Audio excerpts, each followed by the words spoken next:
Hi, welcome back to my channel. Today we will be continuing my series Vietnam, the war that was supposed to be over in 8 weeks. So sit back, relax, and I hope you enjoy the video.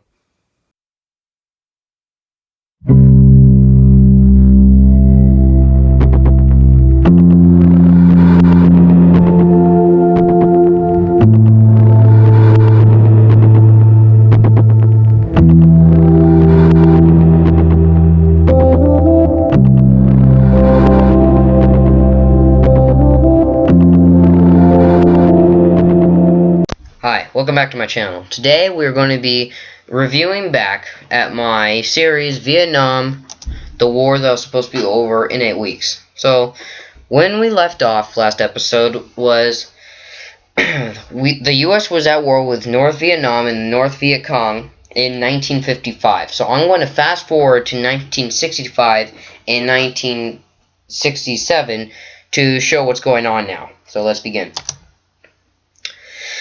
In the Middle Times.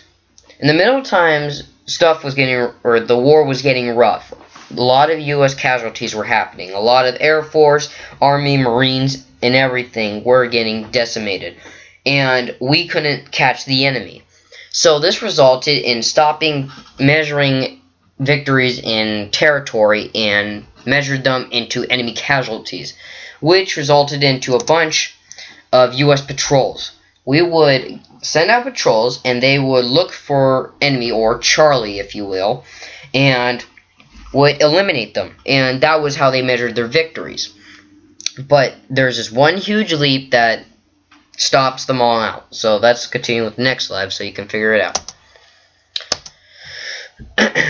Let's start. The Battle of Dak Tu. The Battle of Dak Tu, there were many operations of them. They went through many hills, but I'm going to go to one that caught my eye than all the other ones, and that I've read through websites and documentaries. Or not read documentaries, watched documentaries. And this one is Hill 875, which a lot of Vietnamese soldiers or Vietnam vets would know. This was if there was a hell, they described it, it was there. Because what it was, the North Vietnam and the Viet Cong attacked a U.S. base, but that resulted into a strategized retreat of them. So the U.S. couldn't let them get away because there was about 6,000 troops, and they were getting away through the mountains. And there's a border that the U.S. couldn't go past, or that would result into another war. Or not another war, but bigger than it had to be. So the U.S. soldiers and the South Vietnamese soldiers all joined together and had to stop them from advancing back to Laos. But that resulted also into huge mass KIAs, because what they got orders was to go uphill and take the hill. But the only problem was that the Vietnamese, even their North Vietnamese and Viet Cong, even though they had little numbers, they had the top advantage. So this lasted for about 5 days until a victory was withholden. So let me show you the aftermath. With that whole operation, the Battle of Dak Tu, I'm just doing this for U.S. standings. There was U.S. KIs 300 or 350 to 400, which is actually a lot considering there's around 3 companies for all troops.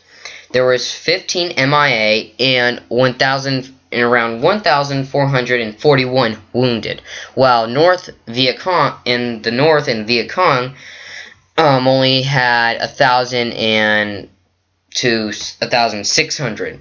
That's nothing compared to what the 6,000 troops had. So they still had enough to attack another base. So it kind of resulted into a failure, but kind of a victory in a way, because they achieved it in a small sense of it. But that was the best fighting. The Hill 875. That was one of the more gruesome part of the war, even though the whole war was murderous. Well, I hope you liked this video. Sorry for my stuttering, but I hope you actually got something out of it. If you liked the video, like it. If you even like it even more, you can subscribe if you want. This is made for people that need a short study guide and just need point-blank information. I don't have them very detailed because there a lot of people that may not want it don't need all the information. It's just going for the sweet part of the cake. But other than that, I hope you enjoyed. If any vets are watching this, thank you for serving our country, and I hope you guys have a great day.